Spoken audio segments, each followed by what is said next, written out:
So, you want to farm up loads of credits and even Vox Solaris standing? Well, the Profit Taker is the best of both worlds. In today's video, I will be giving you guys a full guide on the builds, everything needed for the Profit Taker, how do you actually access the Profit Taker, and everything, I guess, Profit Taker related. This has been lovely host Gaming Weasel, and let's get straight into this. Now, talking about the actual requirements, first of all, what you need to do is go and level up Solaris United Standing up to rank 5, and then you will be able to access the fight. Now, once you're still here, let's quickly go and show you the phases. First of all, go on the left side of Udico, and then you're gonna see a little bit of an elevator here. Go down the elevator, and then right here, you're gonna be seeing the Profit Taker phases. There's 4 phases, the first one being, I guess, the beginner phase, and the fourth one, the actual boss fight itself. Now, in phase 1, basically what you need to do is go inside of the cave, kill the corpus enemies, search the Quill's body, fish for 3 clues if you're playing solo, then go outside of the cave, go and defend a camp, and then once you defend that camp for 2 minutes and 30 seconds, you will basically need to go and defend a drone, kill as many enemies as it requires. I think it's going to be 30 if you're playing solo, and then extract. Second phase, going into enrichment labs, basically killing 3 captains, extracting the data, going outside of course, extracting the data, and then, well, extracting.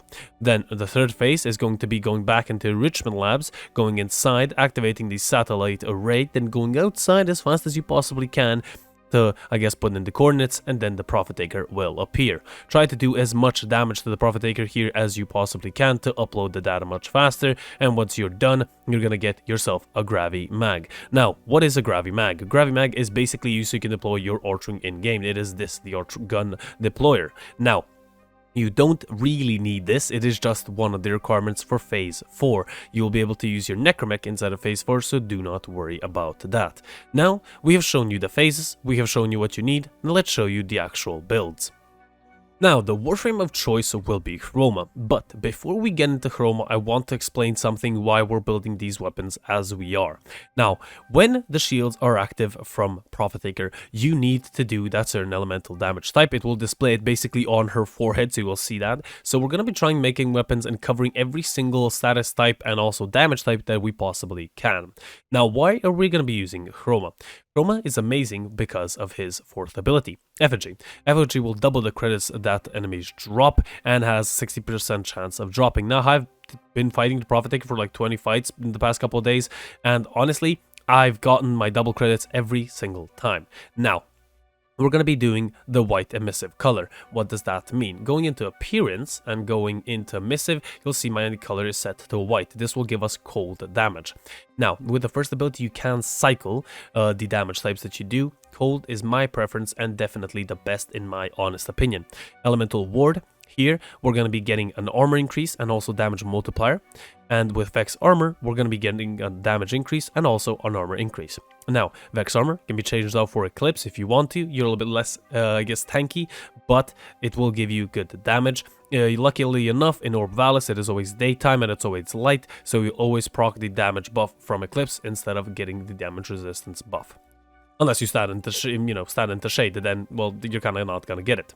Now, the build for Chroma is going to look like this. If you don't have the Umbral mods or the Prime mods, definitely use the base variants. It is going to be very nice. You're just going to do a little bit less damage and be a little bit less tanky. Now, we're focusing on power strength and duration, so try to bring those two up as much as you possibly can. A little bit on efficiency, and if you're playing with a squad, range would be pretty good because his 3rd and also his 2nd do scale off a range, but Effigy doesn't. Now, preparation is an amazing mod to have. As you can see, you don't have to max it out. Bring it halfway. That's going to cost you around 3000 endo, somewhere around that endo range. And honestly, that's going to be very good just because you don't have to use more energy pads than needed. And having around 64% of your maximum energy field is very, very nice. Now, one very important arcane is going to be Arcane Nullifier. If you want to save yourself tons and tons of energy pads, this is going to be very good. It has, of course, 102% chance to resist a magnetic status proc. The, I guess, Prophet Taker does do magnetic damage, and also the waters, I guess, or pools do magnetic damage as well, and that, of course, lowers your energy. This is also a cool arcane for fighting Eidolons, because they do magnetic damage as well, so definitely get this arcane. I think I bought it for like 70 platinum off of the Warframe market, at least on PC, and that wasn't a bad price. I also do use Arcane Rage on Headshot. It gives me a 50% chance for 180 damage to primary weapons for 24 seconds. So that is going to be another cool one as well. Now, you can use either, what's it called? I'm trying to find it, but I can't. Arcane Energize would be pretty good as well. Maybe sometimes you might run out of, what's it called, energy, so this could be pretty good. And or Arcane Guardian if you're going to be using Eclipse instead of Vex Armor. So Arcane Guardian is going to be very nice as well. So there you go. That is what I think the Warframe build should look like. Again, if you don't have the prime mods, don't use them. You can use just the normal variants. Now we're going to be moving on to the actual weapons of choice. Now, the primary weapon of choice is going to be, for me, the Zenith. Now, there's two weapons that you can use. It is the Zenith and or the Opticore Vandal. Now, you can, of course, use the normal Opticore. It's just going to be a little bit less efficient, a little bit less damage as well. Also, keep in mind, if you don't have the Zenith, if you haven't reached that certain number of login days, you definitely can use either of those two weapons. Why do I prefer the Zenith? Because its secondary fire mode, which is a semi-auto mode, has infinite punch through. So that is why we're going to use this. Now, why is this very important? Because when you destroy the shields and the limbs of the actual Prophet Taker, she is going to spawn these little shield nodes that are gonna just float away, stab somewhere into the ground, and you're gonna have to destroy them. Now, basically, the Zenith will allow you to basically not move anywhere, just look around, destroy them, and make it much easier. With the Opticore Vandal, getting into your Archwing is going to be, I guess, the best option, and then just destroying them that way. The build is pretty much plain and simple. If you don't have Prime Cryo rounds, use the normal Cryo rounds, it's not that difficult. Now, the two damage types that we're going to be focusing on is Corrosive, Cold, and of course we do have the three main IPSs. With this, of course, is going to be very good because we're narrowing down the range of I guess, elementals that we need to get. We also have primary dexterity on melee kill, 60% damage for 20 seconds, stacks up 6 times. This is honestly going to be very, very cool because you're going to be using your melee weapon a lot to kill enemies. Now, as I said, pretty plain and simple build. One little bit of a tip, try to place the elemental mods in the, I guess, a certain orientation that I put them in, because, you know, if you do change them out, it might, you know, change out what element you actually get. Luckily enough here, it can't really do that because we only have cold and also corrosive. So, now, that has been the Zenith. Again, Opticore Vandal, pretty much same build. Try to copy pretty much the same build. If you even have a Riven, that would be very good. That gives you, for example, either electricity, toxin, or cold, and giving you base damage. That is going to be a great Riven to use on the Opticore Vandal, even on the Zenith if you do have one, but try to get at least cold and corrosive. Now, we're going to be moving on to the secondaries. For the secondaries, we also have two options, one of which is clearly better than the other, I do have to say. And the first option is going to be the Tenant Detron. The Tenant Detron, with the base elemental being magnetic, so your sister or candidate has to have magnetic on it, which you can get pretty easily with Zaku and or Mesa. The build is going to be focusing on having heat, radiation, magnetic, and viral. So we have 4 different elements here, plus the 2, we have 6, so that's really, really good. Again, the build mainly focusing on damage and of course the certain elements that we do need. If you don't have the Prime Target Cracker and or Pistol Gambit, definitely change them out for the base variants. Pretty plain and simple. The good thing is, for this weapon, is that its ult fire mode basically bursts out the whole magazine, and you don't have to be that close to the target as well. Honestly, the burst fire of this weapon makes it incredibly good, and makes it incredibly good against its, I guess, counterpart, which is the Kuva Nukor. This is another weapon that you can use. Again, same elemental. Sadly, this is not the build on it, but you're going to be focusing on, again, the base damage being magnetic, and then getting yourself heat, viral, and also, I think it was corrosive and or radiation. I'm kind of confused. I think it was radiation. I'm pretty sure it was. Yes, there you go. So, again, focusing on to get heat, radiation, magnetic, and viral. Same thing goes to the Kuva Nukor. It's just that the Kuva Nukor doesn't do as good damage as the Tenant Detron does. That is my personal opinion. Maybe you do incredible amounts of damage with that. One thing that you can actually add here in the auxiliary slot is lethal momentum to increase the projectile speed. So that is another option for you. But that was the secondaries. Now moving on to the actual melee weapons. Now the melee weapon of choice is going to be a Zaw. Now you can create Zaws inside of Cetus. Of course you do need to rank up Cetus a little bit, but once you do, you can get yourself a pretty juicy Zaw. Now the 3 Zaw builds that I recommend are on the screen right now. Now, personally, I do use something a little bit different.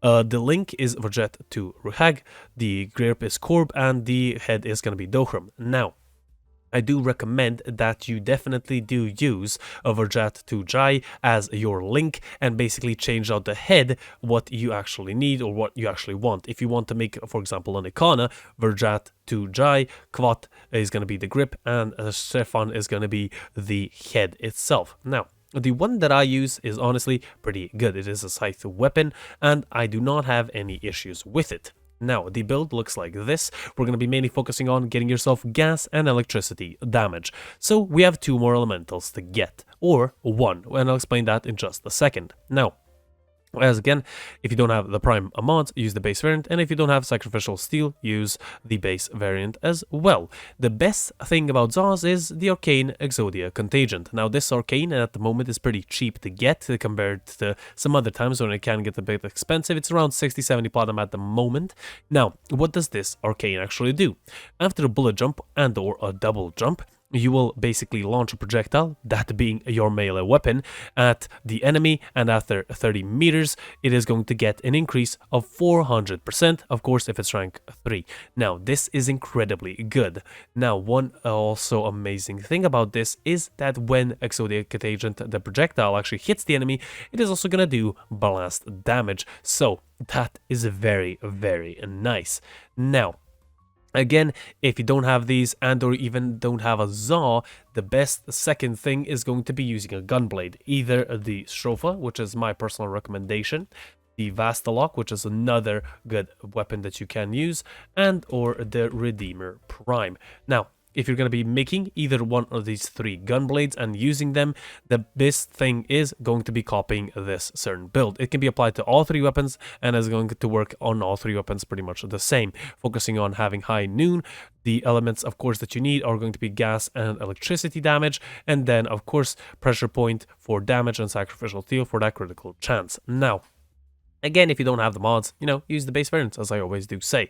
Now, those were the melee weapons. Now, talking about the focus school and one of the best things that you can possibly get, since you're going to be using preparation inside of your slot right here, the best thing that you can is going to be going into Unurai and then getting yourself Poise. Gains immunity to slow, stagger, and knockback effects for 40 seconds after transferring between Operator and Warframe. Now, if you do have Prime Sure-Footed, use that. If you don't really need preparation, you have tons and tons of energy pads, then you don't really need this. The good thing is that you might need Unurai a little bit later on in, for example, fighting some of the Iolons. A little bit of a tip, but Poise is very, very good to have. And plus, you're not losing out on anything. You have preparation as well, so honestly, pretty much really, really good. Now, the pet of choice is going to be, of course, a Smeeta Kavat with the charm buff and also tech enhance to increase the duration of that Kavat charm buff. So that is very, very cool. Mine is mainly focused on also surviving, having health, shields, stuff like that. And you can copy these mods, but you don't really need to. Also, Hunter Synergy is really good. Critical Chance Link, that's very, very nice as well. So basically, that is the pet of choice. Now, we of course have a couple of things. In the gear wheel, well, let's focus on-call crewmates and then the Archgun Deployer. Archgun Deployer pretty much is really good to have just in case if your Necromech gets destroyed, so having the Archgun Deployer is very, very important. And of course, the Necromech Summon and the Archwing Launcher are pretty much, a must-have. On-call crewmates. How do you get on-call crewmates? Well, if you play with Railjack at least somewhat, you can go and get and level up your command intrinsic to level 9. At level 9, you get the on-call crewmate, and purchasing a crewmate from Ticker is going to be really, really cool. Now, what are these guys going to do? Basically, try to find yourself a crewmate that has high endurance and high combat stats, because these are going to be the best possible stats to have when they're fighting on the ground with you and eliminating those pesky Corpus enemies. Now, The weapon of choice that I put on mine is going to be D10 and Arcoplasmor. If not, maybe you can use the Envoy, Kuvazar, and or some other weapon. Personally, wouldn't recommend those new AoE weapons. I guess the old ones that have been kind of nerfed with ammo. So, in my honest opinion, D10 and Arcoplasmor is really, really cool. And also, what you can do is, once you get yourself a really good crewmate, keep in mind you do need to level him up and set him as your on-call crewmate, so, you know, you maybe don't summon someone who's not as useful as you might think.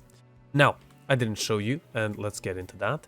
Let's get into the Archgun of choice. The Archgun of choice, for me, is going to be the Corvus, focusing on radiation, of course, because that is really, really good against the Prophet Taker, and also focusing on critical damage and critical chance. Again, if you don't have the Prime mod, put in the base mod, and basically that is it. Honestly, a zero formal build, just one Warkin Cradlesk put in here, and that is pretty much it. You're pretty much set.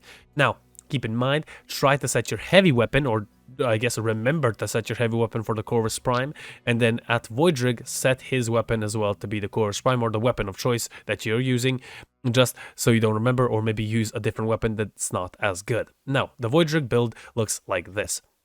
Basically, just focusing on endurance, vitality, shields, and then if you possibly can, get the armor mod as well. Necromech Streamline for efficiency, Intensify for ability strength, and Flow for energy maximum.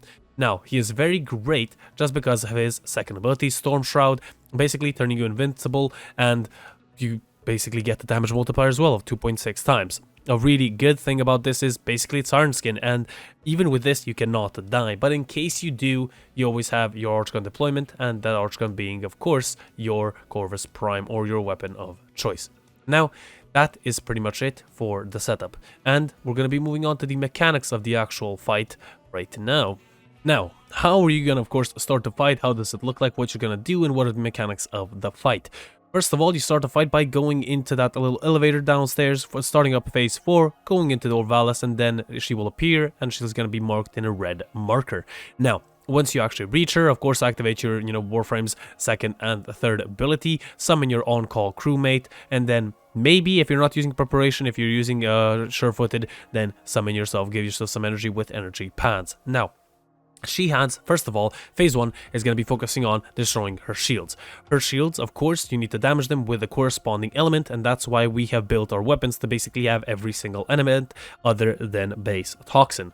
Now, basically, bring down the shields, use the corresponding elemental to bring down the shields and do damage to the Prophet Taker. It might take you sometimes, like it did to me and probably everyone who did this fight, to memorize what weapon does what elemental, so keep that in mind. Don't need to worry about this, just try to do the corresponding damage, and over time you will remember which is which.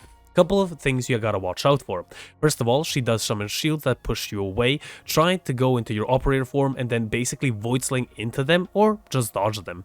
Now, the second thing, she has a laser beam right in front of her. This can do tremendous amounts of damage if your Warframe, if you, for example, subsumed Eclipse, and if you don't have Guardian, she will summon basically, or I guess give you 6 stacks of electricity damage, and this can kill you, believe me. And try to basically avoid it by being not directly in front of her. Try to go a little bit to the left or a little bit to the right.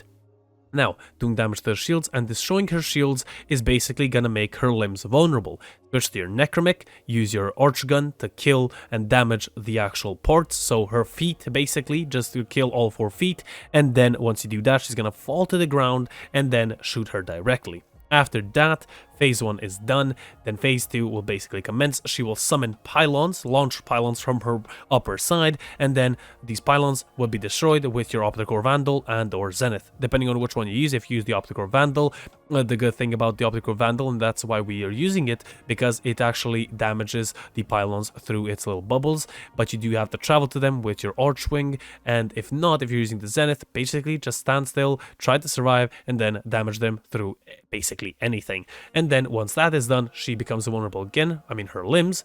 Switch to your Necromech, do damage to her limbs, do damage to her directly, and that is basically it.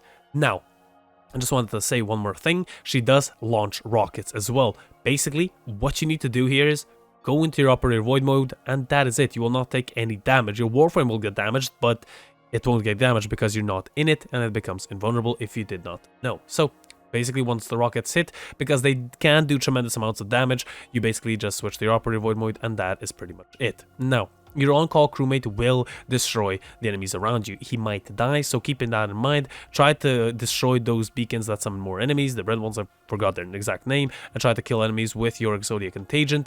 Zaw, of course, this is another great thing because it will proc Arcane Dexterity or Primary Dexterity, giving you even more damage.